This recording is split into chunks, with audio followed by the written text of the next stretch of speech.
les blessures à répétition ont fait que le Sporting a eu beaucoup de difficultés. D'une part, il fallait dans un premier temps que les joueurs se connaissent, et puis ensuite il fallait compter sur tout l'effectif au complet, ce que n'avait pas le coach parisien.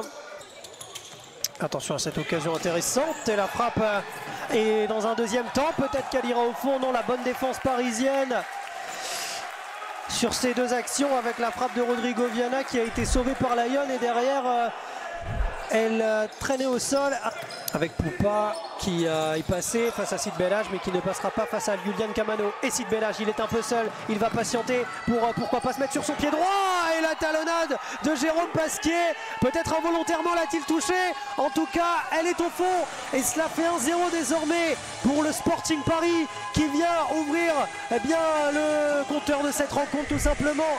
Jérôme Pasquier, buteur, il avait été touché lors du dernier match face à Ajaccio, mais il est bien de retour, Jérôme Pasquier, et qu'il n'y a eu qu'une seule défaite récemment. Et la frappe, oh la frappe, et quel but de Samba Kébé. Il est entré, il a marqué, simple, efficace. Samba Kébé accroît un peu plus l'avantage du Sporting Paris et montre tout son talent. Samba Kébé, regardez, il fait le travail, il est à l'origine de cette récupération sur Ruben Ordonez. Là, 4 minutes 30. On lit un petit peu vos messages dans le chat, les amis, avec David qui nous demande où est parti Darcio Forgiarini. Eh bien, pour l'instant, on va plus parler de cette frappe d'Alexandre Texeira qui va accentuer encore plus l'avance du Sporting Paris. Ça fait 3-0 avant la mi-temps. Le Sporting allait mieux avant la trêve et va beaucoup mieux en ce début de saison. Et quelle frappe, quelle reprise d'Alexandre Texeira. Alors c'est détourné, mais ça peut être également un scénario qui peut les relancer, hein. Et qui peut les relancer, mais qui ne va par contre pas les relancer, parce qu'il y a tout de suite ce but d'Aldo Amarilla qui vient marquer. Ça fait 4-0 pour le Sporting Paris. J'allais vous dire que peut-être si les Toulonnais en profitaient pour bien sûr une action, saisir une opportunité, mais la réalité...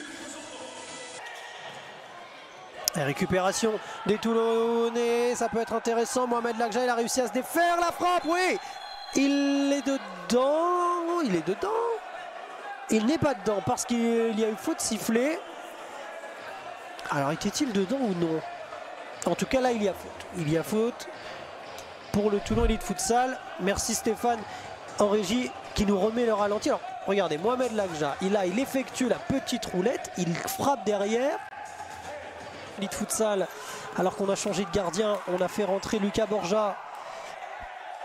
Est-ce qu'il va apporter cette petite flamme qui, c'est vrai, pour l'instant manquait peut-être un petit peu au Toulon Elite Futsal? Et le Sporting qui récupère le ballon. Et pour son premier match, Julian Camano, la recrue argentine qui va venir inscrire son premier but. C'est la recrue hivernale du Sporting Paris. Eh bien, il vient montrer pourquoi il est venu en France. Lui qui a été meilleur buteur du championnat argentin. Eh bien, regardez, il tombe, se relève et vient marquer. Attention à ne pas perdre ce ballon. Ils le font tourner. Ils sont quasiment en power play, hein, les joueurs de Toulon. Là, ils ont fait monter Lucas Borja. La frappe et le deuxième but pour le Toulon Elite Futsal. C'est Nito qui vient délivrer ce ballon. Alors a-t-il été intercepté? Ouais, il est dévié en tout cas par Mossab Sarghini. Allez, pourquoi pas maintenant pour le Sporting, pour le Toulon Elite Futsal plutôt. Et c'est par contre le Sporting qui va devoir être vigilant. Ruben Ordonez, et oui, ça va être concluant. Le Sporting est en danger car c'est Toulon qui remonte et qui revient 5-3. Le but de Ruben Ordonez, l'Espagnol qui vient marquer. Et puis il y a ce but en deuxième période. Mais là par contre depuis quelques instants il y a un temps un peu plus fort. Alors après c'est normal d'avoir des temps forts dans un match. Mais attention au Sporting à ne pas plonger. Et attention parce qu'il y a là, juste là, Nito. Attention à ne pas plonger. Nito qui vient marquer le 4e but Ça y est, ils ne sont plus qu'à une longueur du Sporting Paris. Et le Toulon Elite Futsal vient de mettre un gros doute au Sporting et en moins de 2 minutes vient de marquer 2 buts. Touche à venir.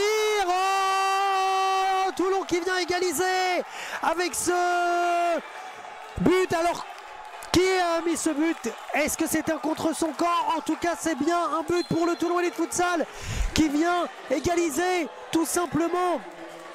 C'est Lyon qui le met contre son camp. C'est Lyon qui le met contre son camp. Et il va y avoir 2 secondes encore. Ce n'est pas totalement terminé parce qu'il y a une bonne relance. Si c'est terminé, eh bien on en restera sur ce score nul. 5 partout entre le Sporting Paris et le Toulon Elite Futsal.